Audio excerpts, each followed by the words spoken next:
Today is Veterans Day. That is to say, it's the Monday that is observed Veterans Day. Yesterday was actually Veterans Day.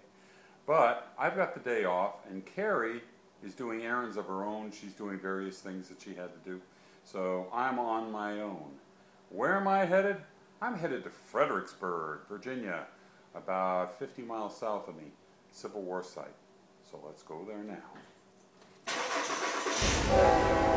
Well, stop number one is downtown Fredericksburg, and no, that's not the Munsters house, even though it certainly looks like it.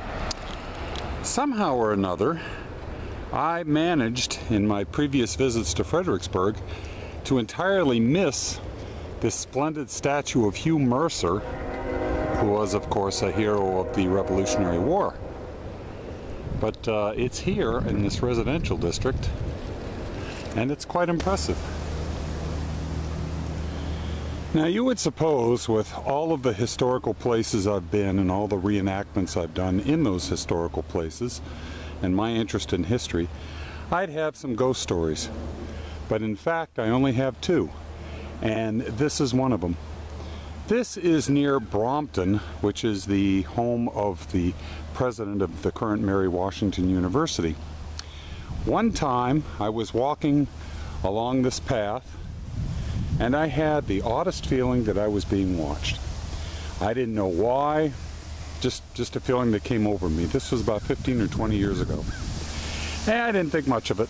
Looked around the battlefield, went home. When I got home, I looked at some old pictures of Fredericksburg, and I realized that that big tree was there during the Civil War.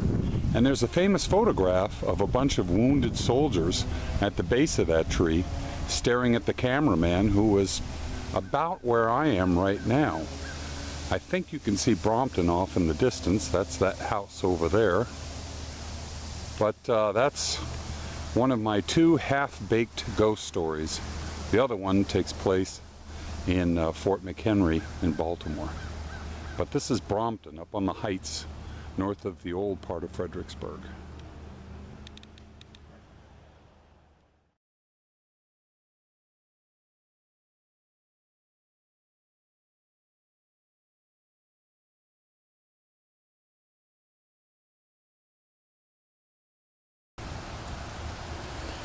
We're on the Sunken Road now, and it used to be open to vehicular traffic. I've got some video of when we came here one time when Ethan was a baby. There's Brompton up on the heights. But it's been closed to traffic, which is probably a good thing because it's a much more peaceful walk now. But this is the famous Sunken Road where the Confederates held off the Union troops.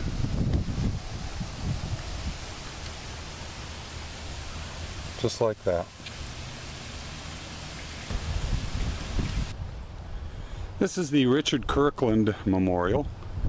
He was a Confederate who was in the 2nd South Carolina, and the inscription at the base of this memorial says, "At the risk of his life, this American soldier of sublime compassion brought water to his wounded foes at Fredericksburg. The fighting men on both sides of the line called him the Angel of Mary's Heights." 1965 sculpture by Felix de Weldon. A photographer took a picture from this location in May 1863 after fighting here during the Chancellorsville campaign.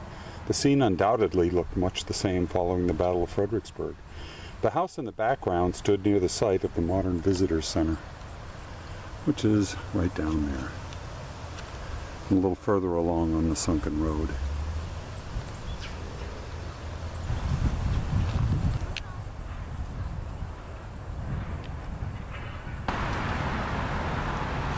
This is the Fredericksburg National Cemetery, well, part of it anyway, up on the heights. One of the things I like about this particular cemetery is it has signs with a poem, an old Victorian poem, and it reads, "The muffled drum's sad roll has beat, the soldier's last tattoo. No more on life's parade shall meet that brave and fallen few. On fame's eternal camping ground their silent tents are spread, and glory guards with solemn round the bivouac of the dead. No rumor of the foe's advance now sweeps upon the wind, no troubled thought at midnight haunts of loved ones left behind. No vision of the morrow's strife, the warrior's dream alarms, no braying horn nor screaming fife at dawn shall call to arms. Rest on embalmed and sainted dead, dear as the blood ye gave, no impious footstep here shall tread the herbage of your grave. Here's an impressive statue. Andrew Atkinson Humphreys, 3rd Division, 5th Army Corps. Erected by Pennsylvania to commemorate the charge of General Humphreys' Division, 5th Corps, on Mary's Heights in Fredericksburg, Virginia, December 13th, 1862. 150 years ago from next month.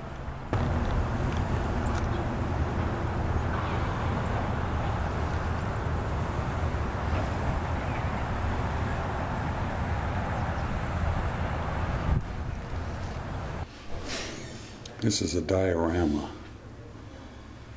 It's based on a wartime photograph of Hanover Street.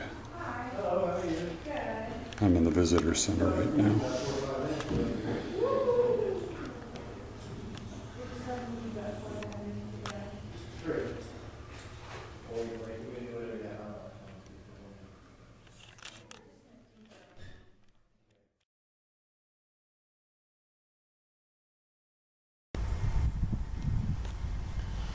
With artillery projectiles flying in every direction, Union General Meade galloped through the fields in front of you, encouraged his men, and looked for an opportunity to attack.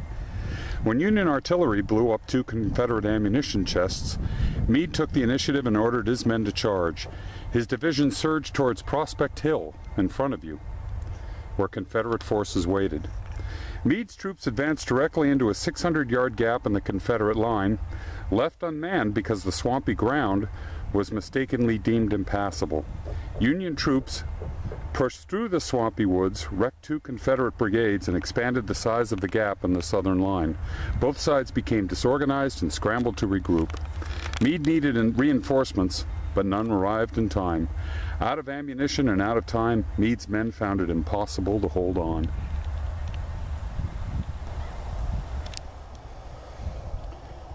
Hand-to-hand combat at the railroad. Just before 2 p.m., General John Gibbon ordered Colonel Adrian Root's men to cross the railroad in front of you and enter into the woods beyond. With flags in front and bayonets fixed, Root's and remnants from Taylor's and Lyle's brigades advanced through a hail of iron and lead. Soldiers went down like wheat before the reaper. In the edge of the woods, the Union troops and General James H. Lane's North Carolinians fought with clubbed muskets, bayonets, swords, and pistols. Outnumbered and out of ammunition, the Confederates fell back with Union troops close in pursuit.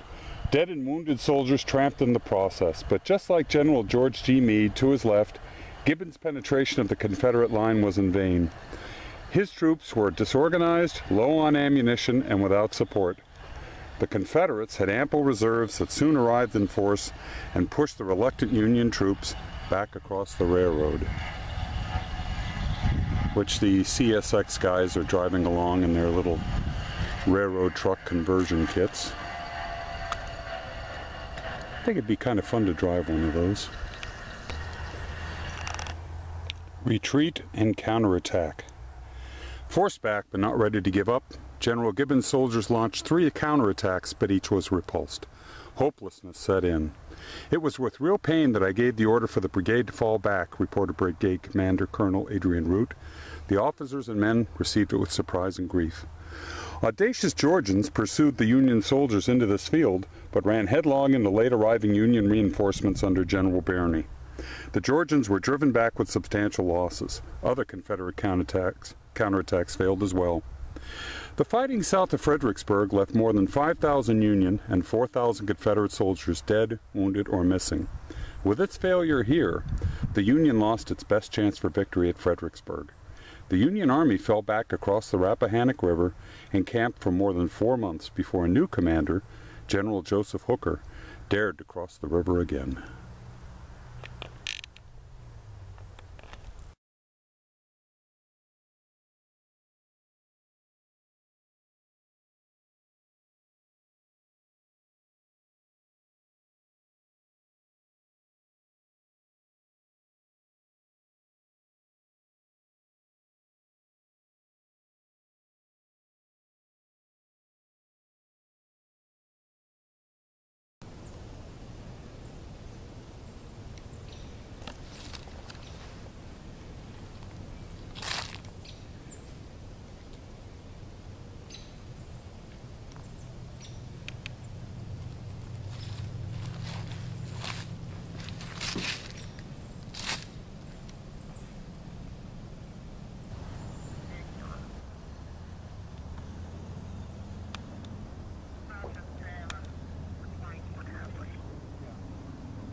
You are standing on the right of the Confederate Army held by Thomas Stonewall Jackson's Corps on December 13, 1862. His 35,000 troops spread along a mile front, some in the woods, some in the fields, some on ridgetops, some in swampy bottoms. In front lie the Richmond, Fredericksburg, and Potomac Railroad. Some of Jackson's troops used the railroad embankment as a ready-made earthwork. As dawn broke on December 13th, fog obscured the Union Army maneuvering on the plain beyond the railroad, concealing the fact that Jackson would be the target of the first major Union attacks of the day. When at mid-morning the fog rose, a staff officer remarked gloomily on the strength of the Union Army forming on the plain. Jackson responded tartly, "Major, my men have sometimes failed to take a position, but to defend one, never. I am glad the Yankees are coming."